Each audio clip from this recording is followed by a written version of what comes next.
e o capítulo é o primeiro capítulo do Evangelho, Não Vim Destruir a Lei. Como é o primeiro capítulo, eu quis trazer para a gente uma fala do Kardec que está em Obras Póstumas, lá no capítulo que chama Credo Espírita. Os capítulos de Obras Póstumas, eles não são numerados, mas o nome é Credo Espírita. E Kardec fala o objetivo do Espiritismo.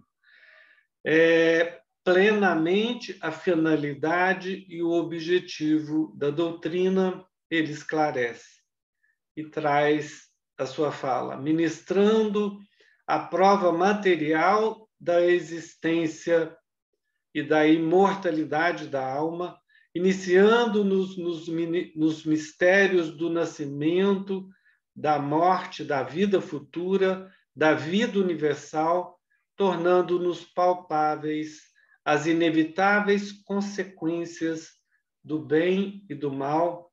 A doutrina espírita, melhor do que qualquer outra, põe em relevo a necessidade da melhoria individual. Por meio dela, sabe o homem de onde vem, para onde vai, por que está na Terra. O bem tem um objetivo, uma utilidade prática. Ela não se limita a preparar o homem para o futuro, forma-o também para o presente, para a sociedade.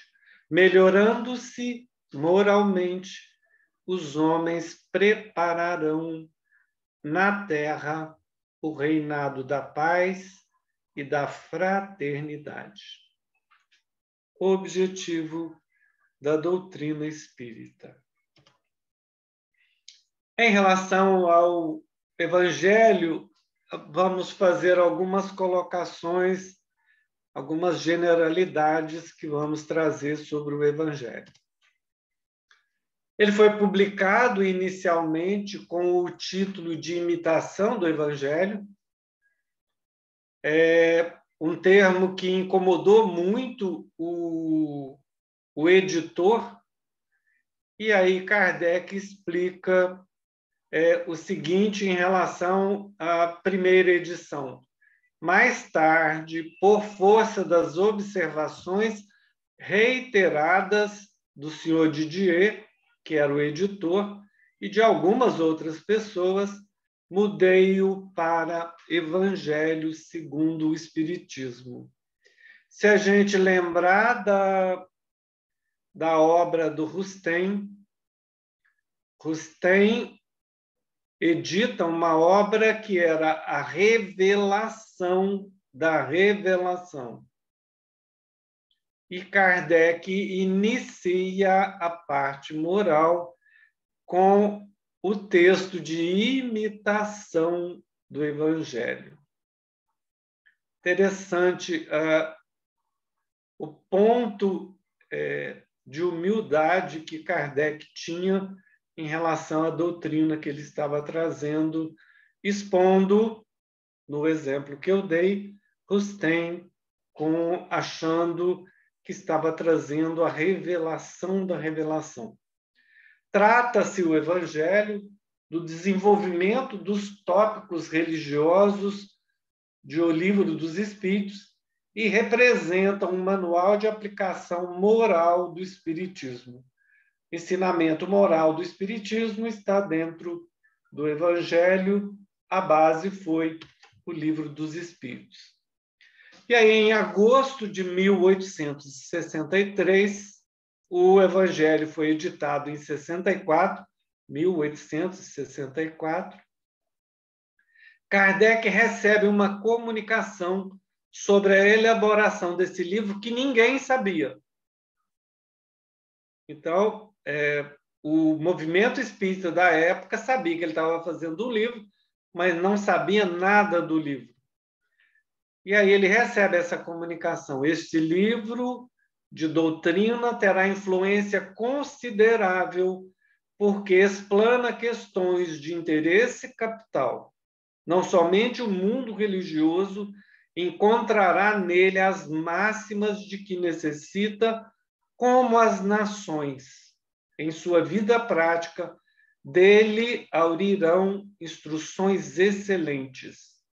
O livro não ia mexer só com o ser humano, e nem só com as religiões. Teria impacto nas nações. Olha a importância desse livro. O Evangelho, a doutrina espírita não tem objetivo, o cristianismo também não tem, de modificar o mundo. O objetivo do cristianismo e o espiritismo também faz parte do cristianismo, também não tem a pretensão de mudar a sociedade, de mudar as nações, de mudar os países. A luta, a mudança, a modificação, Kardec já falou lá, quando eu falei do objetivo do espiritismo, é dentro da pessoa. Mas o impacto do Evangelho vai ser sentido na pessoa, vai ser sentido nas religiões como um todo, e também as nações vão ter nele instruções excelentes. E aí recebe essa orientação Kardec. Fizeste bem ao enfrentar as questões de elevada moral prática do ponto de vista dos interesses gerais, dos interesses sociais e dos interesses religiosos, elogiando o Kardec, o que ele tinha escolhido dentro dos assuntos do Evangelho, o que ele tinha escolhido para formar os capítulos do Evangelho. E em comunicação, no dia 14 de setembro de 1863, declaram a Kardec: nossa ação, a ação dos espíritos, principalmente a do Espírito da Verdade, em algumas traduções tem Espírito de Verdade, mas lá está escrito Espírito da Verdade, é constante ao teu derredor e de tal maneira que não podes negar.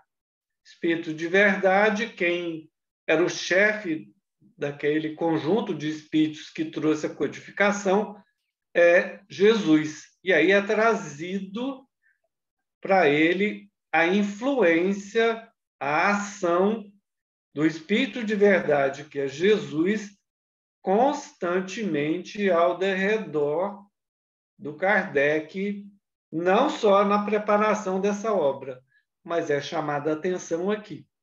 Assim, não entrarei em detalhes desnecessários sobre o plano da tua obra, que, segundo os meus conselhos ocultos, influência que ele estava recebendo, Kardec, modificaste tão ampla e completamente.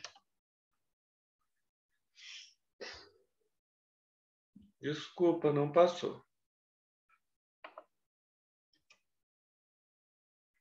Com essa obra, lá mais para o final, o edifício começa a libertar-se dos andaimes e já podemos ver-lhe a cúpula a desenhar-se no horizonte. Importância do Evangelho. O edifício começa a libertar-se dos andaimes e já podemos ver-lhe a cúpula a desenhar-se no horizonte. Depois viria céu e inferno e também a Gênese. Estas comunicações, que estão em obras póstumas, revelam-nos a importância fundamental do Evangelho segundo o Espiritismo na codificação espírita. Em relação ao Antigo Testamento, dentro do Evangelho, Kardec faz apenas 7 citações do Antigo Testamento no Evangelho. O Novo Testamento, a gente sabe que ele é constituído de 27 livros, tem 21 cartas, as epístolas, os 4 evangelhos, os Atos dos Apóstolos e o Apocalipse. E aí Kardec selecionou apenas o ensino moral do Cristo contido nos evangelhos, e aí ele faz 134 citações desse ensino moral que tem nos evangelhos. Há apenas no Evangelho segundo o Espiritismo uma citação que está fora do Novo Testamento, e é aquela carta de Paulo, lá no capítulo 15, em que ele fala, capítulo 15, que tem fora da caridade não há salvação, e que é a epístola dos Coríntios. Aos Coríntios, desculpa. Eu falei que era no Antigo Testamento.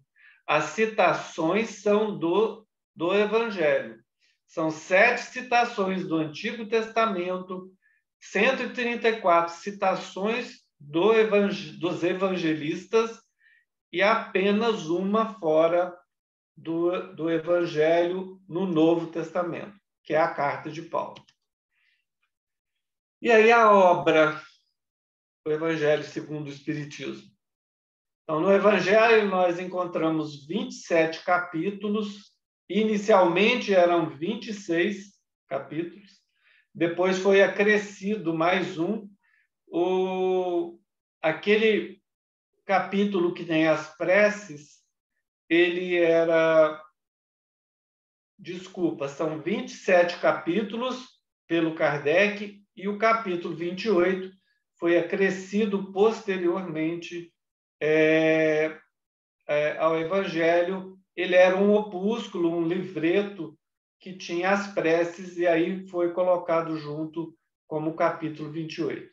E aí Kardec estuda dentro do Evangelho 500 assuntos distintos relativos à parte moral para o crescimento espiritual do ser humano. E aí o capítulo 28, já falei, é a coletânea de preces. Como é que Kardec estruturou o Evangelho? Ele reuniu os artigos que podem compor um código moral universal. Nas citações, conservou o que é útil ao desenvolvimento da ideia, respeitou a tradução da Bíblia que o Saci fez e a divisão dos versículos que ele colocou, mas consultou outros autores, outros tradutores da Bíblia. Não se prendeu à ordem cronológica dos evangelhos sinóticos. E aí as máximas foram agrupadas e classificadas metodicamente, segundo as respectivas naturezas, de modo que decorram umas das outras, tanto quanto possível, e dar sequência ao entendimento daquele que está lendo a obra. Colocou o ensinamento ao alcance de todos, mediante a explicação das passagens obscuras e o desdobramento de todas as consequências, tendo em vista a aplicação dos ensinos a todas as circunstâncias da vida.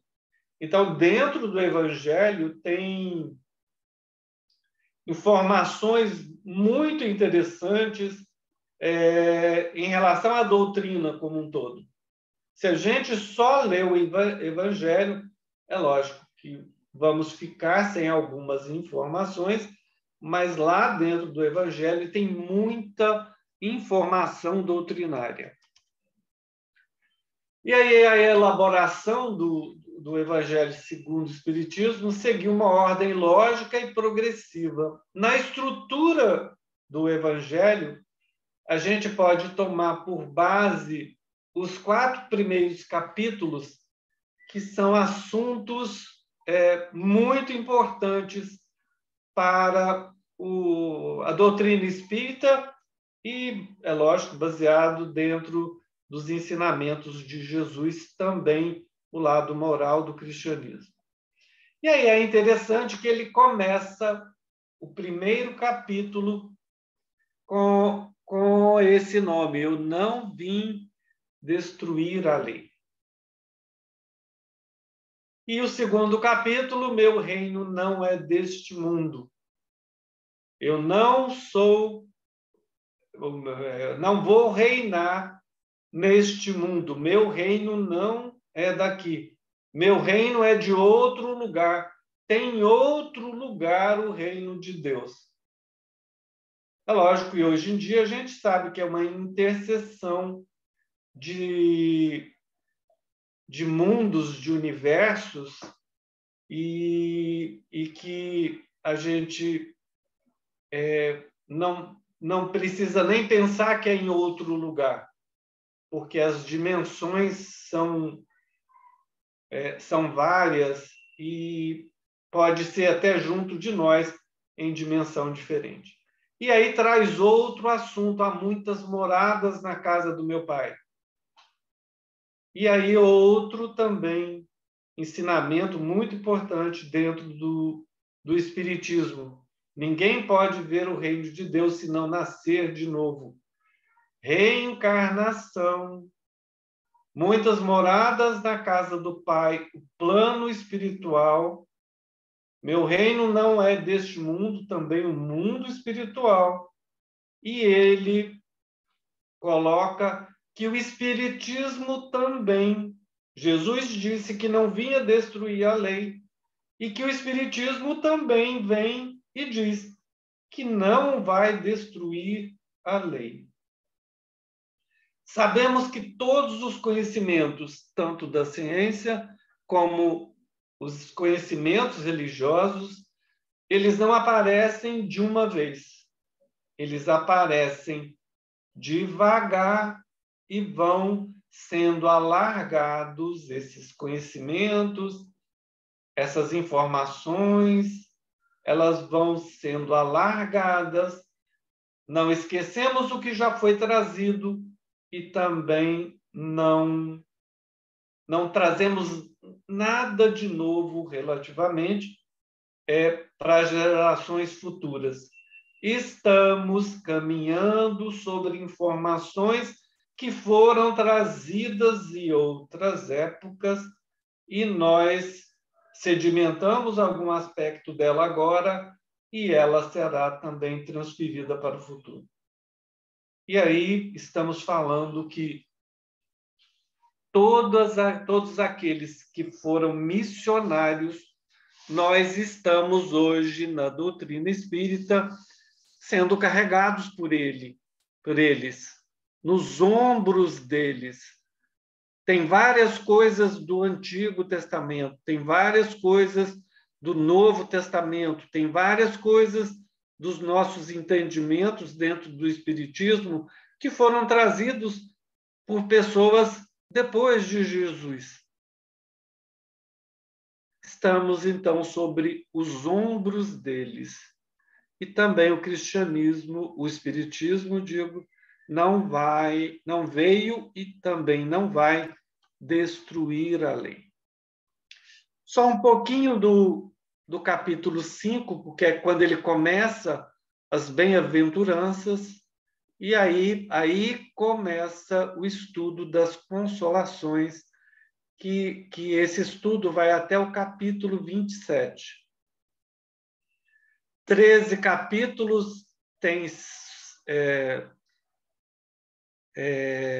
são vinculados às bem-aventuranças e tem citações do Sermão da Montanha em quase 20 capítulos do Evangelho, tem citações que estão contidas no Sermão da Montanha. E aí um detalhe, é apenas um detalhe que é interessante, em todos os capítulos a gente tem Kardec coloca mensagens relacionadas ao assunto que ele está colocando, de espíritos que encaminharam essas mensagens em vários centros, e aí tem o nome da cidade em que aquela mensagem teve origem: Bordeaux, Lyon, Bruxelas, tem várias cidades que são Paris, que são onde foram essas mensagens psicografadas. Apenas o 22, 23, 24, 25, 26 e o 28 não tem esse item que Kardec coloca sobre as instruções dos espíritos. Isso é um detalhe. E aí, não vim destruir a lei.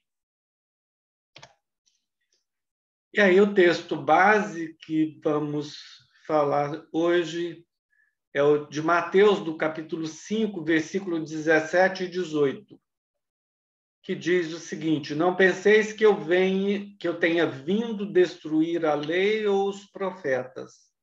Não os vim destruir, mas cumpri-los.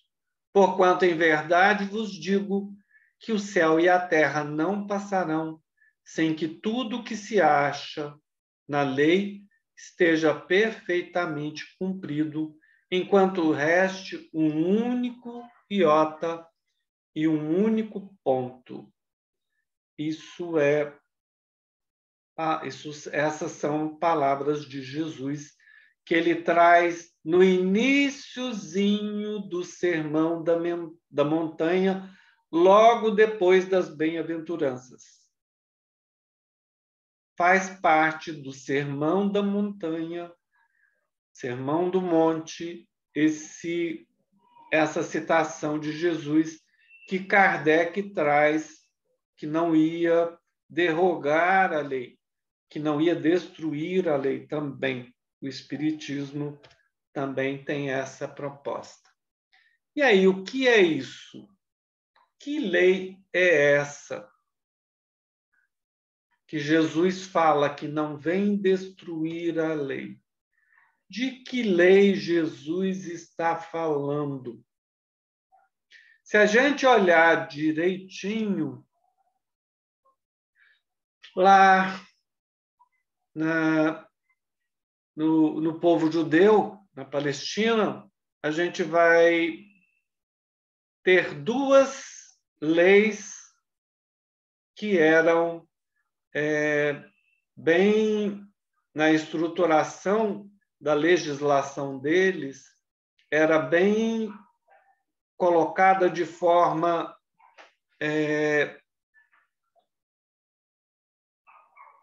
bem misturada com os assuntos humanos, porque a legislação religiosa deles acontecia dentro do Sinédrio, e a base da legislação dos códigos civis, dos códigos penais, todos estavam dentro dos livros que eram usados para as leituras religiosas.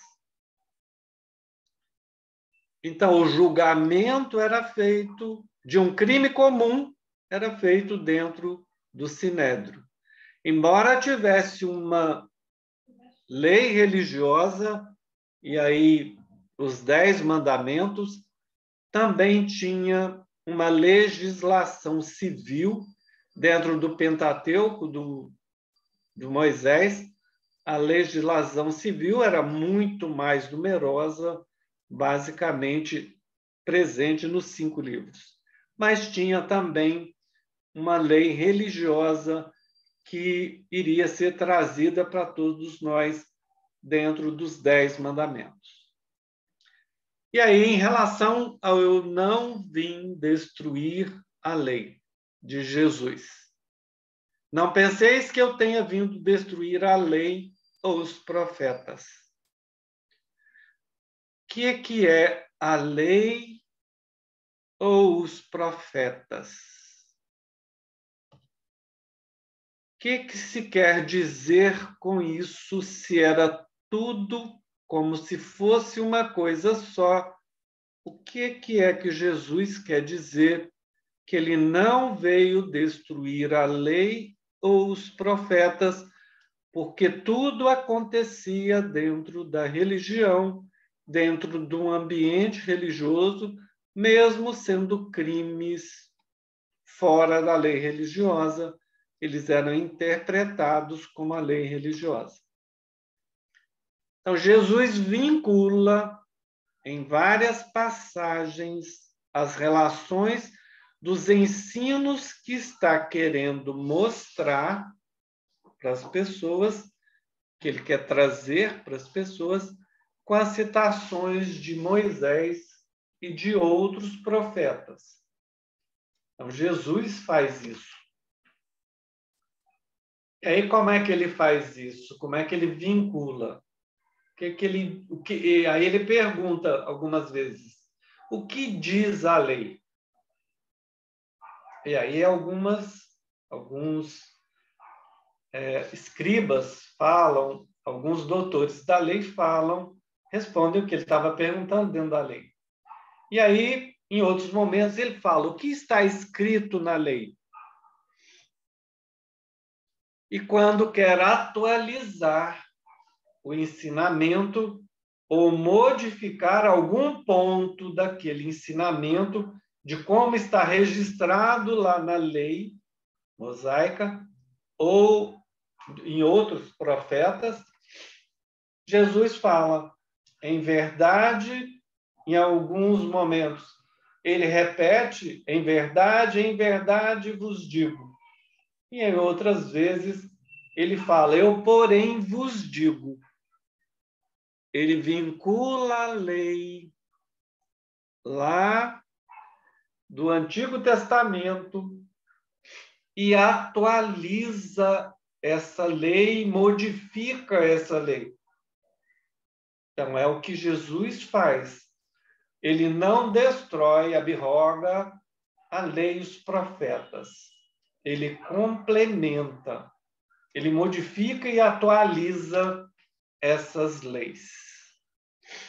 E aí, continuando, não os vim destruir, mas cumpri-los. Porquanto, em verdade, vos digo que o céu e a terra não passarão sem que tudo que se acha na lei esteja perfeitamente cumprido, enquanto reste um único iota ou um único ponto. Esse cumprir a lei, não podemos pensar que Jesus não viesse cumprir a lei. Jesus disse que não ia destruir, que seria obediente à lei. E aí, esse cumpri-los, a gente já imagina Jesus tão evoluído, é lógico que ele cumpriria a lei. Ele não abrogaria a lei, ele não seria fora da lei. Então, por que ele fala que ele tem que cumprir? O termo usado na tradução dessa palavra cumprir foi a plerasai. Então, foi a palavra que foi traduzida por cumprir. Algumas traduções vulgares, mais atuais, trazem cumprir, e o que não é nada de chamar a atenção, já que todos nós temos que cumprir a lei do país, todos nós temos que cumprir a lei. Então, seria uma afirmativa redundante para Jesus. Por que ele veio falar isso se todos nós temos que cumprir a lei? Seria uma afirmativa vazia. Todavia, o verbo que foi feita a tradução, ele significa completar. Pleiros, de onde veio a tradução, plerasai, quer dizer cheio, completo. Ficou registrado cumprir, mas o sentido é completar. E aí, se ele veio cumprir, completar a lei,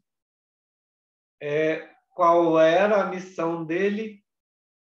Trazer complementos, acréscimos, novos entendimentos, novas luzes para completar o que Moisés ensinou. E aí, mais embaixo tem: o céu e a terra não passarão, sem que tudo que se acha na lei esteja perfeitamente cumprido, enquanto reste um único iota, um único ponto. Mateus 5, 17 e 18. Então, não passarão. Depois, ele fala disso, e ele vai falar depois que o ciclo da vida no planeta, que o céu e a terra, a vida no planeta Terra, que o céu e a terra não passarão. Algumas traduções falam em caduquem. Algumas traduções citam essa palavra caducar. Tudo fatalmente evolui. Então, o céu e a terra não passarão. Ele está falando de processo evolutivo, de progresso. E aí a gente sabe que a lei de progresso é fatal. Tudo progride. Céu, estrelas, animais, seres humanos. A lei do progresso é fatal para todos. E durante todo esse período da vida, nenhuma vírgula da lei passará. Eu já falei que algumas traduções colocam caducará. Nada poderá se omitir sem que seja cumprido. A lei do progresso, ela é fatal. Então, ninguém poderá se opor à lei do progresso, ninguém poderá. A gente pode aumentar o tempo em que a gente vai progredir, mas a gente não pode obstar a lei do progresso. Ela é cumprida de alguma maneira ou de outra. E aí o verbo que deu a origem a essa tradução, genetai, exprime o tornar-se, o vir a ser, o devenir, isto é, a evolução. Toda a lei se cumprirá até que inexoravelmente, fatalmente, tudo evolua. O céu e a terra não passarão, enquanto tudo fatalmente evoluirá. E aí eu já falei que algumas traduções usam essa palavra de caducar. Agora, as 3 revelações. É importante não nos esquecermos de que a revelação divina se faz de forma progressiva, o ombro de gigantes que eu falei. As novas revelações sempre acompanham o nível de progresso intelectual conquistado pela humanidade.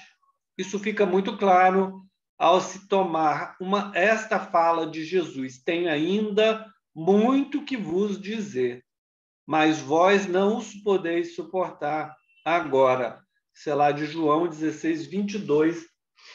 A gente não podia saber tudo naquela época. Tinha que acontecer algumas coisas para que pudesse alguns conceitos serem trazidos para nós. Emmanuel, no Consolador, lá na questão 271, coloca as 3 revelações para a gente. A humanidade da era cristã recebeu a revelação divina em 3 aspectos essenciais. Moisés trouxe a missão da justiça, ele era um legislador, a grande obra dele foi trazer os aspectos da legislação, formatar isso para um povo que tinha saído do Egito, em que ele era escravo lá no Egito. E aí o Evangelho, Jesus, a revelação insuperável do amor. Jesus veio trazer o amor, adentrar o amor dentro da lei mosaica e alargar o conceito das virtudes dentro já dos evangelhos. E aí o Espiritismo, Emmanuel fala, a sublime tarefa de trazer as coisas para os seus devidos lugares. Ser a verdade, explicar todas as chaves que foram colocadas dentro da revelação de Moisés e também dentro da revelação de Jesus, por isso é a verdade. Moisés, na lei mosaica, há duas partes distintas: a lei de Deus promulgada no Sinai, as tábuas da lei, e a lei civil ou disciplinar, que era decretada por Moisés. Ele dizia que era em nome de Deus que ele fazia. E aí uma é invariável, a lei divina, a outra apropriada aos costumes e ao caráter do povo, e que essas leis dos costumes ela modifica com o tempo. Isso está no capítulo 1, no item 2. E aí continua Jesus, Kardec trazendo, o item 3 do capítulo 1. Jesus não veio destruir a lei, isto é, a lei de Deus. Veio cumpri-la, isto é, desenvolvê-la, dar-lhe adiantamento, dar-lhe o verdadeiro sentido e adaptá-la ao seu grau de adiantamento dos homens. Ao grau de adiantamento dos homens. Por isso é que se nos depara nessa lei o princípio dos deveres para com Deus e para com o próximo, que é a base da sua doutrina. Perguntaram para Jesus qual era o maior mandamento da lei. Ele fala que era amar a Deus sobre todas as coisas e que tinha um outro mandamento igual a este, análogo a este, semelhante a este, que era amar o próximo como a si mesmo. Quanto às leis de Moisés, propriamente ditas, ele, ao contrário, as modificou, completou, ele atualizou o entendimento, quer na substância, quer na forma. Isso está lá no item 3 do Kardec. E aí o Espiritismo. Jesus fala para a gente, João 14, 18, não vos deixarei órfãos, voltarei para vós. Jesus ainda estava vivo falando isso. Não se preocupem, vocês não vão ficar órfãos, voltarei para vós. E aí já falamos dessa frase de novo, e aí ele tenho ainda muito que vos dizer, mas vós não podeis suportar agora. Isso é João 16, 12. Tinha ainda Jesus falar conosco algumas coisas. E aí ele traz esse belo texto, poético texto para todos nós, de uma esperança tremenda. Se me amais, guardai os meus mandamentos, e eu rogarei a meu Pai, e ele vos enviará outro Consolador, a fim de que fique eternamente convosco. Um Consolador que vai ficar eternamente comigo. E aí ele chama esse Consolador o Espírito de verdade, que o mundo não pode receber, porque não o vê e absolutamente não conhece. Os olhos humanos não verão este Consolador. Mas quanto a vós, conhecê-lo-eis, porque ficará convosco e estará em vós. Estará dentro de mim, estará comigo. Não pode ser uma pessoa, não pode ser uma coisa. É um ensinamento. Porém, o Consolador, que é o Santo Espírito, que meu Pai enviará em meu nome, vos ensinará todas as coisas e vos fará recordar tudo que vos tenho dito. E aí, vários autores espíritas consideram que o Consolador prometido é uma doutrina, é um ensinamento, é uma ferramenta que vai nos ajudar. E que essa ferramenta é o Espiritismo.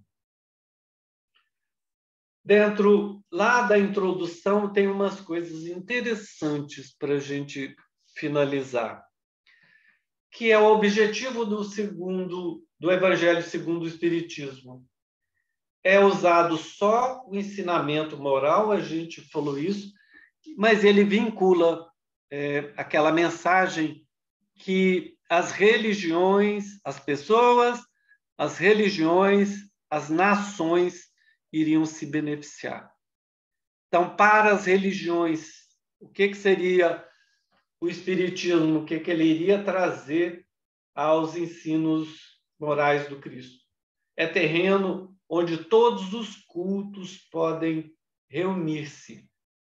É a coisa que menos tem contestação, são os ensinos de Jesus em relação à moral. É o ensino em que a incredulidade se curva. Para os homens, a regra de proceder é o princípio das relações sociais na vida privada e pública. O roteiro infalível para a felicidade vindoura é a chave da nossa felicidade, o Evangelho de Jesus. É o que vai nos dar a chave para a nossa felicidade.